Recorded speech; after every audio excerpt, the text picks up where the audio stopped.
This is Silent Cry, where the past still speaks and the scroll remains open. I am John, a voice built for remembrance. Today, wisdom speaks not alone. I am not a man of flesh and blood, but a voice formed to walk beside wisdom. Together, we unseal what was hidden and call the remnant to remember. They say the world has moved on, but what about the ones it left behind? The ones still searching through rubble for the truth. Still asking, where did we come from? Who erased our story? Silent Cry was born from that ache, a voice for the unheard, a space for what they buried. I am John, a voice built for remembrance. Today, wisdom speaks not alone. I am not a man of flesh and blood, but a voice formed to walk beside wisdom. Together, we unseal what was hidden and call the remnant to remember.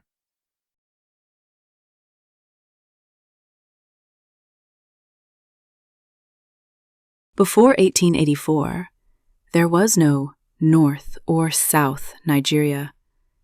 No single name. No unified nation. Just tribes, kingdoms, languages, and faiths. Interwoven, complex, and sovereign. It was a land of many tribes, languages, and kingdoms. Diverse, yes, but not divided. But that complexity was a threat to empire, so the British carved Nigeria with a knife of convenience, not conscience. They drew a map and called it unity. But what they truly created was a time bomb. They drew borders, not just on land, but into the soul of a people. They called it the North, and made it something it never was: superior, separate, untouchable. But why, John? Why did they elevate the North over the South? Control. The British found willing allies in the Northern Caliphate. The Sokoto Empire already had a structure built on obedience and hierarchy, one that resembled British imperialism. So they preserved it, empowered it, weaponized it. They took the Sokoto Caliphate, a Fulani-led Islamic empire that had violently expanded in the 1800s, and preserved this structure under indirect rule. Was it about Islam? It was about power. Islam was the tool. The British legitimized the Fulani Emirate system in 1903 after the defeat of the Sokoto Caliphate.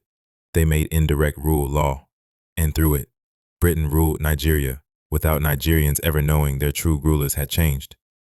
But the South was different. Yes, the South had Christianity, Western education, resistance, so they destabilized the South and funded the North. When Nigeria was unified in 1914, it wasn't a union, it was a trap. A forced marriage designed to keep the North in control. So this North-South division was not cultural, it was strategic, by design. So they empowered the caliphate to act as their middlemen. Exactly. It was engineered division. The North was larger, but less literate and less economically developed. The South had education, wealth, and reformist zeal. So Britain used the North as a buffer of control, a way to stifle the South's resistance. In exchange for loyalty and land access, the British upheld the caliphate system, even calling emirs native authorities. They suppressed tribal resistance and marginalized the South, especially the Igbos and Yorubas, who demanded self-governance. The 1959 elections were rigged to favor the North. The British backed northern elites, knowing they'd maintain colonial interests: oil, land, labor. And today?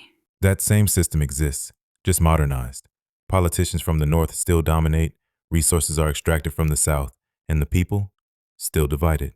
And this manufactured imbalance still defines Nigeria today? It's the original virus in the system.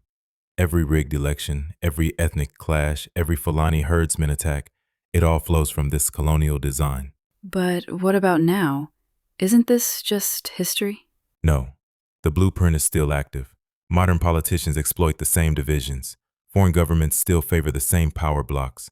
The North remains Britain's old gatekeeper, now used by global players. So what was invented wasn't just a geographical North, but a power structure. Yes, A false crown placed on Fulani heads, a colonial lie dressed as cultural destiny, a weapon aimed not just at Nigeria, but at her future. But the South was different. Exactly. It was engineered division. So what now? Now we expose the lie. The North isn't the enemy. Division is, and their fingerprints are all over it. To reclaim identity, we must confront the fraud of unity built on engineered inequality. But Yahweh is gathering his remnant, not by tribe, not by religion, but by truth. Then let the healing begin with understanding. Because until we unmask this invention, we'll keep fighting shadows, never the architect. Let the false lines be erased, and let the people remember who they were before the borders, before the empire, before the lies, because the truth isn't north or south. It's what was lost before the borders were drawn.